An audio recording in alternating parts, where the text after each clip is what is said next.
The government's become a drug dealer under the guise of the addict's right to choose.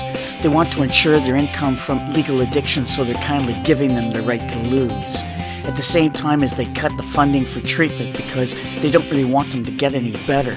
Because after all, what does it really matter if some kid born into an alcoholic family writes a suicide letter? Who cares for the kid born with FAS because their mother had a right to drink? Or the family traumatized by too much alcoholic violence until their son's future begins to sink? It's all about having the right to self-destruct regardless of who gets hurt. But it's really about the $5 billion revenue from alcohol that leaves too many buried in the dirt. Or the $2.5 billion legal gambling industry that takes food off of some family's table. And the newest legal addictions revenue from pot that ensures the school failure of too many youth who aren't able. So you see, the government's become a drug dealer. They're cashing in on a really sure thing. They found something that's truly precious, and it isn't Gollum's search for the ring. But it's the same because it's an addiction, and the money makes it pretty luring. But when they cut the funding for addiction treatment, there are ethical lines that they are blurring. Because the one thing that addiction treatment providers can be sure of, there'll always be another funding cut. And it doesn't matter how much they need more funding, because there'll always be another but. And if the government is making so much money on addiction, they can afford to fund its treatment. But they choose to support people's right to choose, even if it adds up to their defeatment. The only thing they could be getting out of the right to choose is the income that they're making.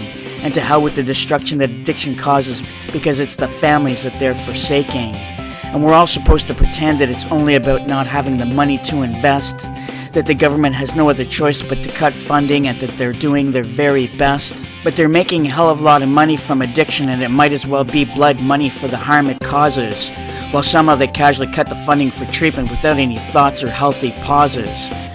Where is their accountability in this when they're making money from the destruction of people?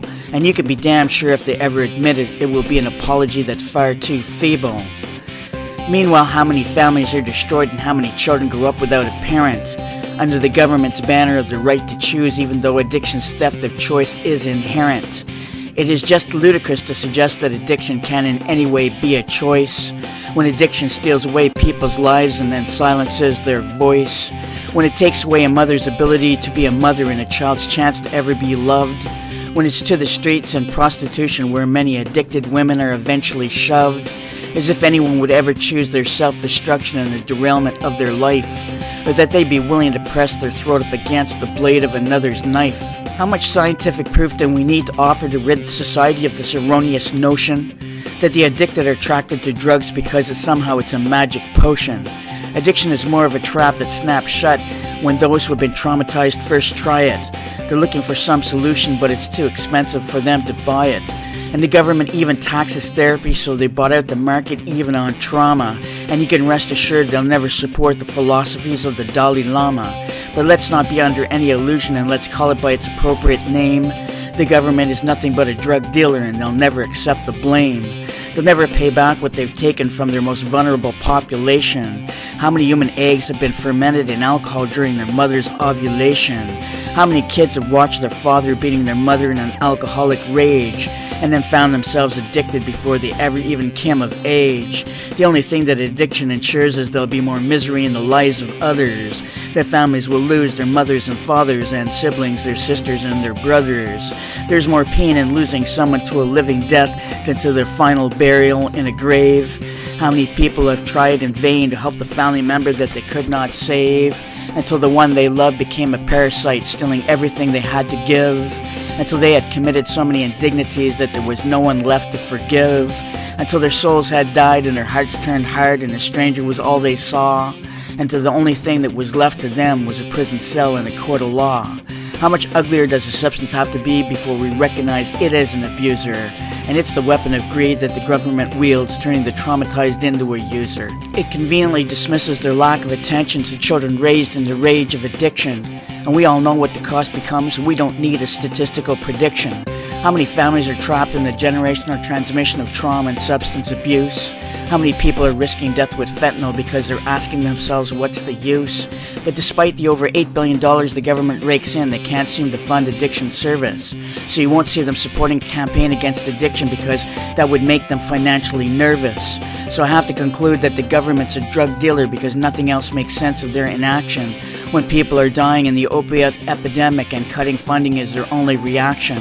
When a common item found in the family's medicine cabinet is an naloxone kit.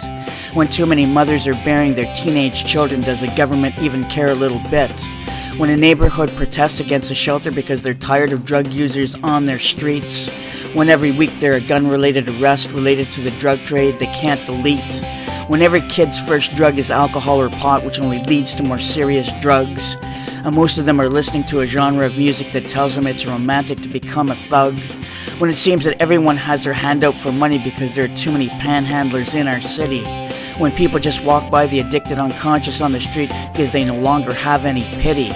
When housing first for the addicted becomes cesspools for active addiction and deplorable behavior. When you're forced to stand by and watch the degradation because there's no point in praying for a savior. When the addicted become a member of the Walking Dead stumbling blindly down the streets at night. When you can't seem to get to sleep because of the volume of yet another drug-related fight.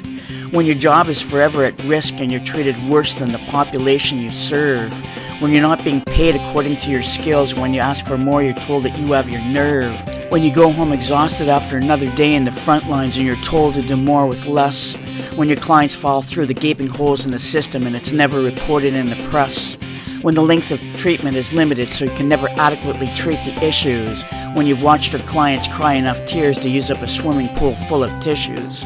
When you've sat with parents who want to know why their child OD'd in the night and they never made it up the line in the wait for treatment while their child gave up their fight. And how many children are born addicted to parents who could never choose to raise them. And how many angry teenagers become a going concern because no one's ever praised them.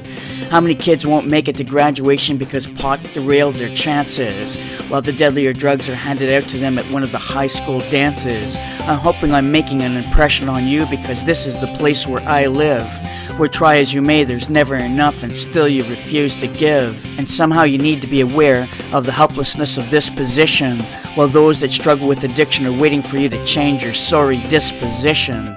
So I'm tired of all your excuses and I'm calling you out for what you are.